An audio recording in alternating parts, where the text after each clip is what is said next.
Nanawagan po ngayon ang ilang grupo ng mga negosyante at ilang pong mga nasa sektor ng edukasyon at mga grupo po ng mga pare na maipasa po sa Kongreso ang isang tunay na anti-political dynasty bill.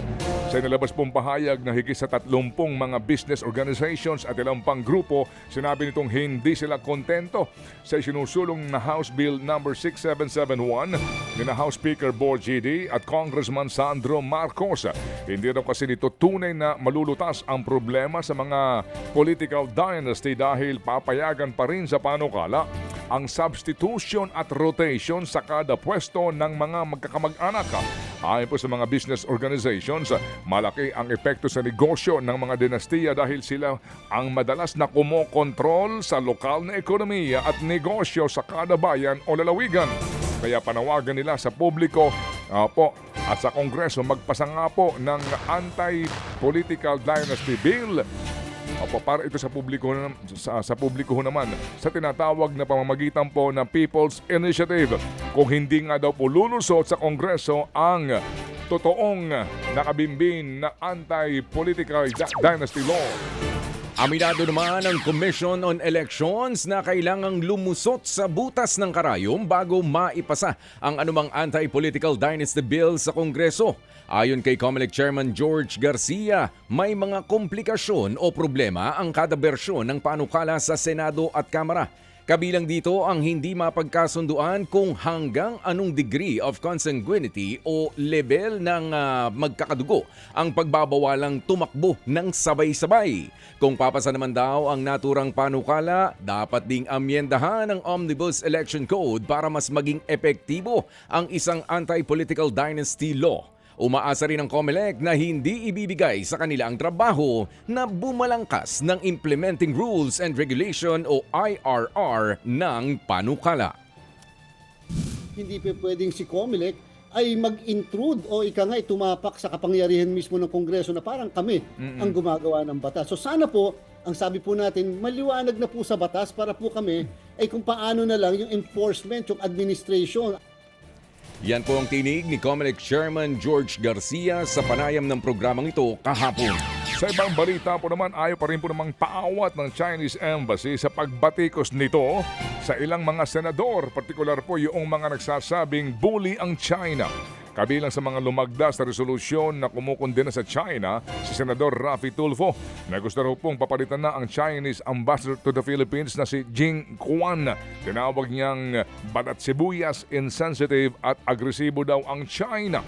Banato naman ng Chinese Embassy, sila ang paulit-ulit na binabanatan at tinatakot at binalak pa raw silang ideklarang persona non grata. Tingin naman ng ilang senador, mas mainam daw po na mag-usap ang ambasador ng ating bansa at si Chinese Ambassador kasama ang DFA para matalakay kung paano papahuhupain ang tensyon. Naghain naman ng counter-affidavit si dating Senador Bong Revilla kaugnay ng kinakaharap niyang reklamong plunder. Bantay sarado ng mga tauhan ng BJMP si Revilla nang dumating sa tanggapan ng Department of Justice kahapon. Dumalo si Revilla sa preliminary investigation para sa reklamong plunder, anti-graft and corruption o anti-graft and corrupt practices, direct bribery at korupsyon. Nag-ugat yan sa higit 92 million pesos na flood control project sa Bulacan. Kapwa-akusado ni Revilla ang mga dating DPWH officials na sina Roberto Bernardo, Henry Alcantara at Gerard Opulencia na humarap din sa DOJ. Matatandaang si Bernardo ang nagdawit kay Revilla sa pagtanggap umano ng kickback sa flood control project. Pero mariin pa rin niya itong pinabubulaanan. Wala kung paano nakakatulog yung mga nag-akusa sa akin. Yan po ang tinig ni dating Senator Bong Revilla. Sa ibang balita po naman, abay itinaas po sa 20 million pesos ang alok na babuya sa sino man pong makapagtuturo kung nasasaan na si Atong Ang. Bitbit ang arrest warrant. Sinuyod po ng mga taga-NBI ang bahay ng mga anak ni Ang sa loob ng isang mamahaling subdivision dyan sa Makati. Pero sa huli, wala pong Ang na nakita. Suma total, meron pong 5 arrest warrant na inilabas po ang 3 hukuman sa Laguna at Batangas laban po sa puganteng iniuugnay sa pagkawala ng mga sabungero. Pinakahuli dyan ang arrest warrant mula po naman sa Regional Trial Court ng San Pablo City, Laguna.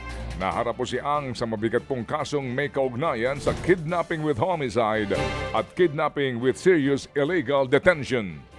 Kasado naman na ang Part 3 ng Trillion Peso March na planong isabay ng ilang grupo sa paggunita sa ika-40 anibersaryo ng EDSA People Power sa February 25. Pangungunahan ng Caritas Philippines ang kilos protesta kasama ang ilan pang civic groups sa bansa. Ayon sa organizer na si Kiko Aquino D, may final coordination meeting sila sa Lunes para isapinal na ang mga plano at permit. Ang Trillion Peso March ay laban sa korupsyon, laban sa anti-dynasties. So yung mga malinaw na panawagan po. At nandyan pa rin yung ikulong na yung mga kurakot. We'd like to see na dapat lahat ng mga involved dito sa issue na ito, dapat walang sinasanto kung ano man yung relasyon natin sa presidente, sa vice-presidente o kung sino man. Dapat managot kung may kinalaman po kayo dito sa flood control. Yan po ang tinig ni Trillion Peso March organizer Kiko Aquino D. Samantala, binanatan po naman ni Vice President Sara Duterte ang pagbasura ng Kamara sa impeachment complaint laban kay Pangulong Marcos Jr. Tingin ni VP Sara, malinaw daw na mayroong impeachable offense si Pangulong Jr. Ako di ba ang nagsabi pinakauna na impeachable offense yung pagpirma ng budget na alam mong galing siya sa bill na may mga blanco at merong mga insertions. Impeachable offense din yung humihindi ang isang opisyal kapag merong nagtatanong ng competency niya na mamuno at may nagsasabi na gumagamit siya ng illegal na droga. Tinig po ni VP Sara Duterte, pero kung si Marcos Jr. daw ligtas na sa impeachment, may nakabimbim po naman 3 reklamo ngayon laban sa bise sa Kamara. Naghahanda daw po ang depensa niya para ho sa naturang impeachment complaint. Natanong din po ng News 5 si VP Sara kung tungkol sa 2028 elections kung saan matunog at posibleng makalaban daw sa pagkapangulo sina Senador Risa Ontiveros o Naga City Mayor Lenny Robredo, pero hirit ng bise.